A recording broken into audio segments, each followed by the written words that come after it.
Good morning and welcome to today's Stylo News Intelligence Update. Let's get right into our morning explainer briefing. It is May 18th, 2026, and we've got a highly significant dossier of open source intelligence to unpack regarding the Korean Peninsula.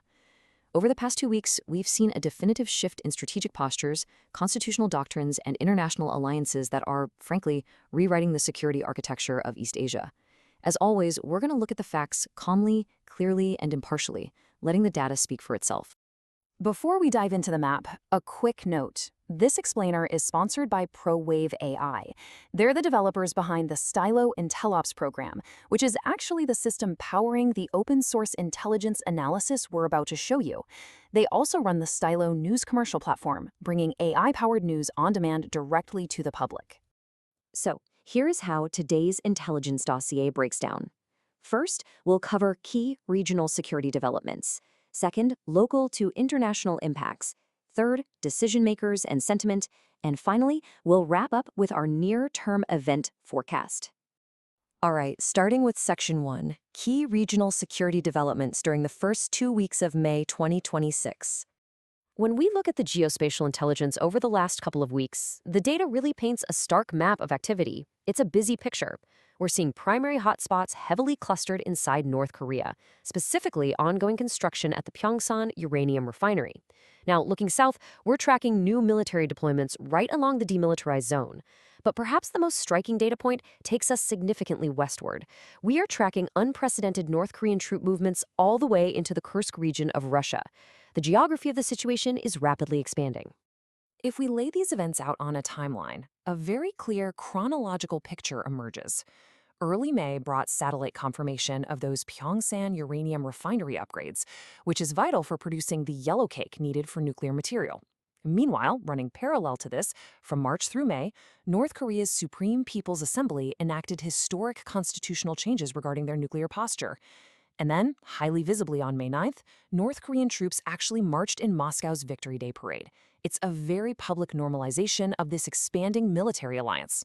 Now, the most critical development here is absolutely constitutional.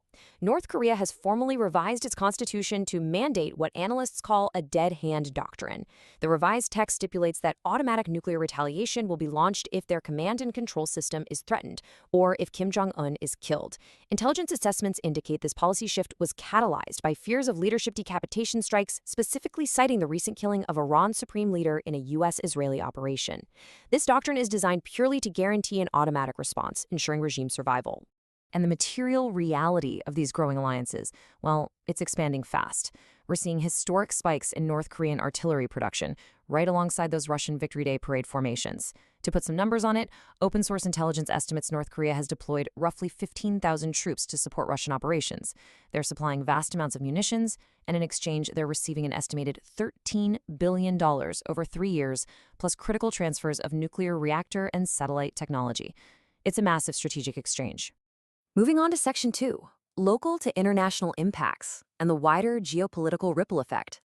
A strategic shift of this magnitude naturally creates ripples at every single level. Let's break it down methodically. Locally, border tension has spiked.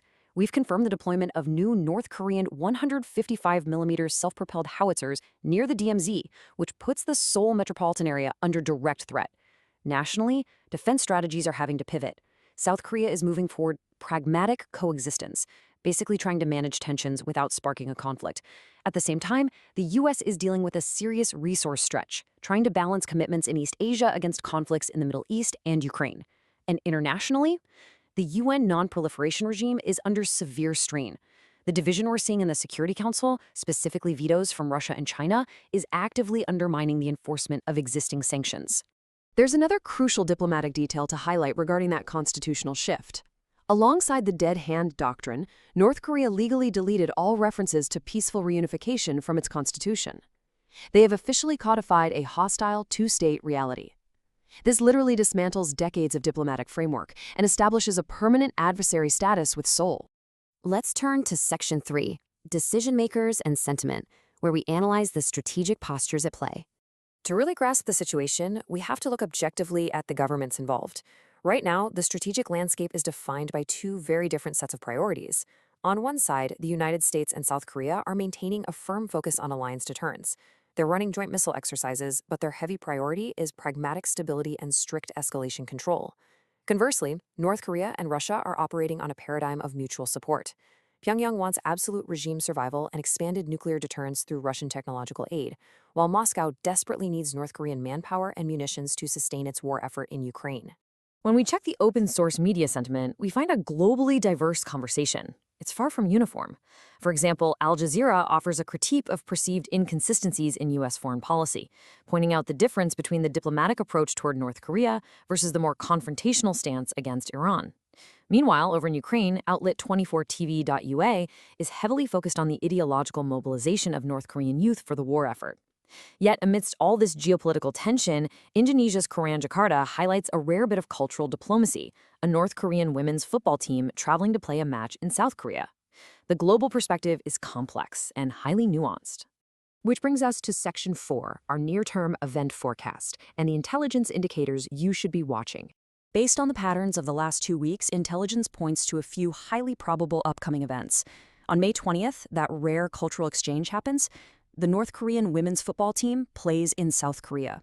It's a small but notable diplomatic window. By mid-June, however, intelligence anticipates the operational deployment of the Cho-hyun, North Korea's new nuclear-capable destroyer, bringing their delivery platforms into the maritime domain. Economically, we're looking at June 19th for the completion of the Tumen River Road Bridge between Russia and North Korea, which will certainly facilitate more sanction-evading trade.